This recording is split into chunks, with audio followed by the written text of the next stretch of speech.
अपने सभी देखने वालों की सेवा में मैं जावेद नसीम अपना आदाब, सलाम, नमस्कार और सत श्री अकाल पेश करता हूँ। और हमेशा की तरह एक छोटा सा वीडियो आप लोगों की सेवा में। आप लोगों को याद होगा कि 1964 में एक बड़ी खूबसूरत सी फिल्म आई थी। फिल्म का नाम था राजकुमार। इसके हीरो थे शम्मी कपूर और हीरोइन थी मशहूर ज़माना खूबसूरत तरीन एक्ट्रेस साधना जी। साथ में थे प्राण, पृथ्वीराज और इस तरह के बहुत सारे सहयोगी कलाकार। और मज़े की बात यह है कि इसमें राजेंद्र नाथ जी ने भी एक बड़ा खूबसूरत रोल अदा किया था। फिल्म के गीत लिखे थे हसरत जयपुरी और शैलेंद्र जी ने और संगीत दिया था शंकर जयकिशन जी ने। शंकर जयकिशन जी के साथ उन दिनों असिस्टेंट की हैसियत से इस फिल्म में काम किया था पुराने मौसीकार कंपोज़र दत्ताराम जी ने। आज मैं इसी फिल्म से जुड़ी हुई एक बहुत ही ख़ास बात आपको बताने जा रहा हूँ।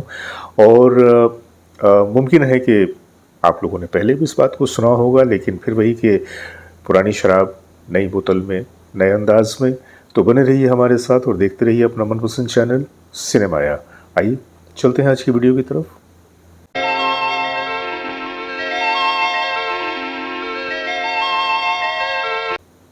तो दोस्तों, आज हम बात करेंगे 1964 में आने वाली फिल्म राजकुमार की।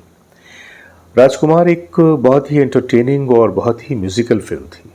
इस फिल्म में 7 गीत थे और सातों के सातों गीत बेपनाह, बेमिसाल। क्या आप उन गीतों की झलक सुनना चाहेंगे? अगर आप उन गीतों की झलक सुनना चाहें तो मैं आपके सामने उन तमाम गीतों की थोड़ी थोड़ी झलक पेश कर रहा हूं, क्योंकि आपको पता है कि उन गीतों को हम पूरे का पूरा नहीं सुनवा सकते। वही कॉपीराइट के मसले, चाहकर भी हम ऐसा नहीं कर पाते, जिसके लिए हमें खेद है। तो आइए, सबसे पहले तो मैं आपको उस फिल्म के गीतों के छोटे छोटे टुकड़े पेश कर रहा हूँ। पहले मैं आपके सामने 6 गीतों की झलकियाँ पेश करूँगा, फिर उसके बाद मैं 7वें गीत पे आऊँगा। आइए पहले देखते हैं इन गीतों की झलकियाँ। जाने वाले जरा होशियार, यहाँ रंग बदलती दुनिया में इंसान की नीयत। नाच रे मन बसम्मा, ठुमक ठुमक बसम्मा, मैं भी नाचूं तू भी नाचे, हर कोई ने पुकारा और हम चले आए, दिल हथेली पर ले आए।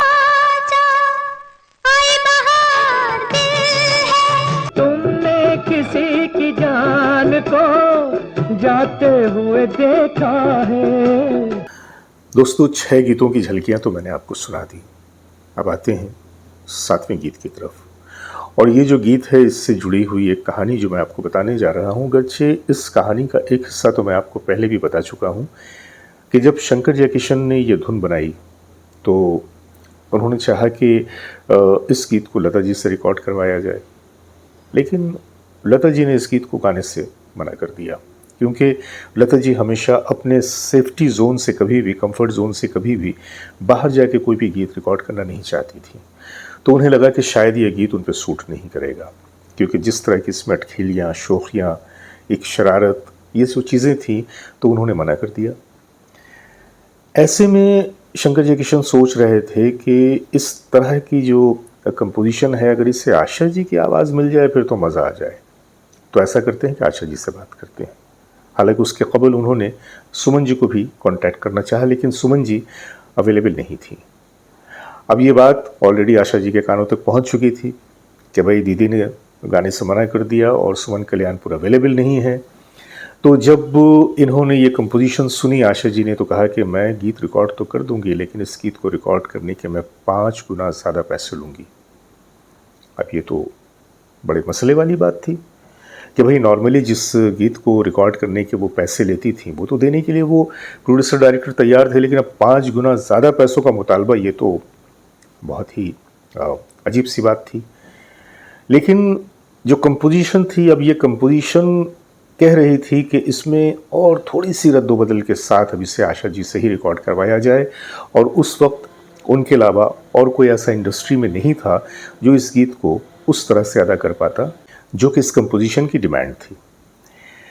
शम्मी कपूर जी को जब पता चला कि आशा जी ने तो भाई 5 गुना ज़्यादा रिम्यूनरेशन का मुतालबा कर दिया है, तो शम्मी जी भी परेशान हुए। लेकिन उन्होंने कहा कि ये जो गीत है और इसमें मैं जिस तरह से एक्टिंग करना चाहता हूँ, रफ़ी साहब तो वो उस तरह से गा लेंगे, लेकिन अब इस गीत में मुझे भी लगता है कि आशा जी की ही ज़रूरत है। तो आप ऐसा कीजिए, मेरी पेमेंट भले थोड़े कम कर दीजिए, लेकिन आशा जी को साइन कर लीजिए।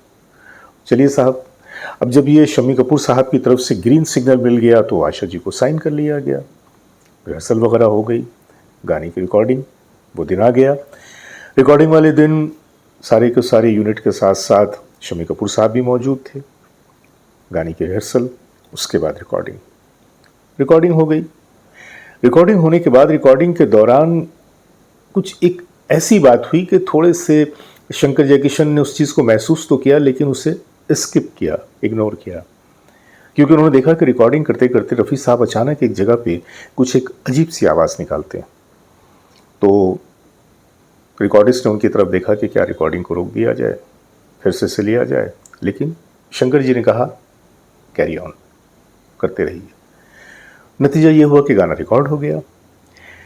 रिकॉर्ड होने के बाद जब इन लोगों ने इस गीत को सुना तो अभी ये सुन ही रहे थे कि आशा जी अचानक वो बहुत ही शिकायती लहजे में, बहुत ही अजब सी आवाज़ में उन्होंने शंकर जी से कहा कि शंकर जी ये क्या है। तो शंकर जी ने कहा कि क्या हुआ। तो उन्होंने कहा कि जैसे आपने कंपोजिशन बनाई थी मैंने तो बिल्कुल वैसे ही गाया, जो रिहर्सल की गई थी बिल्कुल मैंने उसी तरह से गा दिया, लेकिन ये रफ़ी साहब को क्या हुआ, रफ़ी साहब ने तो ऐसे तो रिहर्सल नहीं की थी, इन्होंने रिहर्सल कुछ और किया था और गाया तो कुछ और है। आप एक काम कीजिए, आप इसको री रिकॉर्ड कीजिए।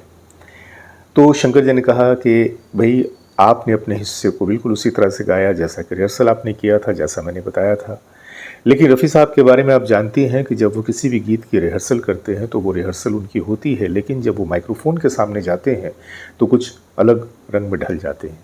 उस वक्त उनके दिमाग में कोई भी ऐसी बात आती है जो कि उस गीत को डेवलप करने के लिए ज़्यादा बेहतर हो, तो वो तो वही करते हैं, और ये तो कोई नई बात नहीं है। लेकिन आशा जी इस बात के लिए थोड़ी सी नाराज़ हो गई कि भाई जब रिहर्सल एक तरह से हुई है तो वो रिकॉर्डिंग, फाइनल रिकॉर्डिंग दूसरी तरह से क्यों करेंगे। आप एक काम कीजिए, आप इस गीत को हटाइए, आप फिर से रिकॉर्ड कीजिए। लेकिन शंकर जी ने मना कर दिया।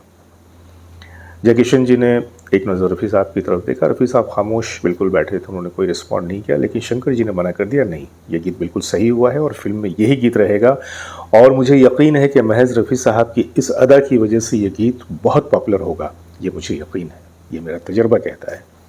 बहरकैफ आशा जी की तो एक नहीं चली, और उसी तरह से जिस तरह से रफ़ी साहब ने गाया था उस गीत को फिल्म का हिस्सा बनाया गया। और वाक़ईतन जब आप सुनते हैं इस गीत को तो शम्मी कपूर की अदाएँ वो तो अपनी जगह पर हैं, लेकिन जब रफ़ी साहब उस हिस्से पर आते हैं कि हम भी तो आग में जलते रहे, वहाँ उन्होंने जो आवाज़ को ट्विस्ट किया है और जिस तरह से आवाज़ निकाली है, वाक़ईतन सुनकर मज़ा आ जाता है। दिल पे तू ये सितम किए जा, दिल की गहराइयों को चीरता हुआ ये दर्द, ये कसक। मैं आपके सामने वही मजबूरी पूरे का पूरा गीत तो पेश नहीं कर सकता, लेकिन उस छोटे से टुकड़े को आपके सामने पेश कर रहा हूँ। हम भी तो आग में जलते रहे प्यार के शोलों पे। लेकिन हाँ, इतना ज़रूर कहूँगा कि अगर आप इस गीत का पूरा मज़ा लेना चाहते हैं तो यूट्यूब पे आप जाएं और इस गीत को पूरे का पूरा सुनें। और सिर्फ यही गीत नहीं, राजकुमार के तमाम गाने बहुत खूबसूरत, बहुत ही दिल को लुभाने वाले। तो आज की कहानी यहीं तक, मिलते हैं फिर किसी नई कहानी के साथ। अपने दोस्त जावेद नसीम को इजाज़त दीजिए, बहुत सारी मोहब्बतों के साथ। नमस्कार। चलते रहे ओ हो